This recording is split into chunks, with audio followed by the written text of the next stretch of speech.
మిత్రులందరికీ మనవి. మరి ఇప్పుడు మనకు ఇన్కమ్ ట్యాక్స్ చేసే రోజు ఈ నెల ఫిబ్రవరిలో మనము 20వ తారీఖు లోపల మనము బిల్లు సబ్మిట్ చేయాలి కదా.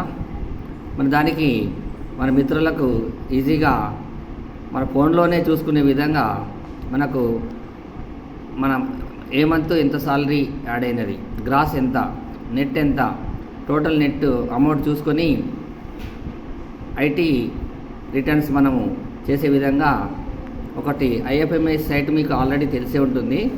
ఈ ఐఎఫ్ఎంఎస్ సైట్ ఇట్లా ఓపెన్ చేయండి. ఓపెన్ చేసిన తర్వాత మనకు ఐఎఫ్ఎంఎస్ సైట్ వస్తుంది. దీంట్లో మనకు లెఫ్ట్ సైడ్ 3 లైన్స్ ఉంటాయి కదండి. ఈ 3 లైన్స్ దగ్గర క్లిక్ చేయండి. క్లిక్ చేసిన తర్వాత ఇక్కడ ఈ బిల్ పర్టికులర్స్ దగ్గర క్లిక్ చేయండి. క్లిక్ చేసిన తర్వాత మనకు ఇక్కడ సెలెక్ట్ ఇయర్ అనే ఆప్షన్ వస్తుంది. సెలెక్ట్ ఇయర్ ఆప్షన్ దగ్గర మీరు క్లిక్ చేసిన తర్వాత ఇక మనకి ఏ ఇయర్కి ఇప్పుడు 2024-25 ఇయర్కి సంబంధించిన ఈ బిల్ పర్టికులర్స్ మనకు మొత్తము ఏ మంత్ ఎంత యాడ్ అయింది, మన total deductions, net, grass total ఇక్కడ మనకు కనిపించడం జరుగుతుంది. ఇప్పుడు 2024-25 ఓపెన్ చేయండి. ఓపెన్ చేసిన తర్వాత ఇక్కడ సెర్చ్ బటన్ ఉంది కదండి, సెర్చ్ బటన్ క్లిక్ చేయండి.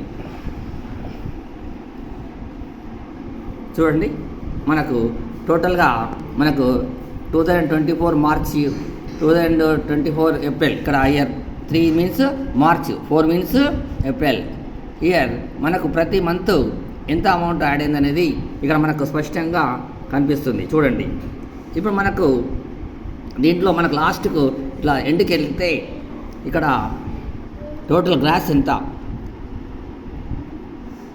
ఇక్కడ చూడండి గ్రాస్ అమౌంట్ ఉంది కదండి. ఈ గ్రాసులో టోటల్ ఇంత గ్రాసు ఈ వ్యక్తికి రావడం జరిగింది. ఇక్కడ చూడండి గ్రాస్. ఇది మనం ఈ బిల్ పర్టికులర్స్ చేసేటప్పుడు, మన ఐటీ చేసేటప్పుడు ఈ గ్రాసుకు మనం చేసేదానికి టాలీ కావాలి. అప్పుడు ఎస్టీఓలో ఎలాంటి అబ్జెక్షను ఉండదు, వెంటనే మన బిల్లు పాస్ కావడం జరుగుతుంది. అంటే ఇది జనవరి వరకే మనము తీసుకోవడం జరిగింది. ఇప్పుడు ఇంకొక మనకు ఫిబ్రవరిలో మన ఐటీ డిడక్షన్ కాగా ఎంత అమౌంట్ వస్తుందో ఆ అమౌంట్ ఈ గ్రాస్కి యాడ్ చేయాలి. యాడ్ చేస్తే మనకు ఫైనల్ అమౌంట్ వస్తుంది. అదేవిధంగా నెట్ అమౌంట్ కూడా చూడండి, ఇక్కడ అదేవిధంగా ఇలా లెఫ్ట్ సైడ్ స్క్రోల్ చేయండి. ఇక్కడ డౌన్ సైడ్ చూడండి, రైట్ సైడ్ ఇక్కడ నెట్ అమౌంట్ కూడా ఇక్కడ రావడం జరిగింది. ఈ నెట్ అమౌంట్ కూడా చూడండి, ఈ నెట్ అమౌంట్ కూడా మనకు టాలీ కావాలి. టాలీ అయినచో మనకు ఎస్టీఓలో ఇది నెట్ అమౌంట్ కూడా మనకు ఫిబ్రవరిలో సాలరీ ఎంత వస్తుందో దానికి యాడ్ చేయాలి. ఇది జనవరి వరకే ఉంది. జనవరి తర్వాత మనం ఫిబ్రవరి సాలరీ యాడ్ చేయాలి. యాడ్ చేసినచో మనకు మొత్తము రావడం జరుగుతుంది. మీరందరూ మీ యొక్క ఫోన్లోనే ఈ ఐఎఫ్ఎంఐ సైట్లో ఓపెన్ చేసి ఇదంతా మీరు చూసి మీ ఈ బిల్ పర్టికులర్స్ను సక్సెస్ఫుల్గా చేయండి. Thank you friends.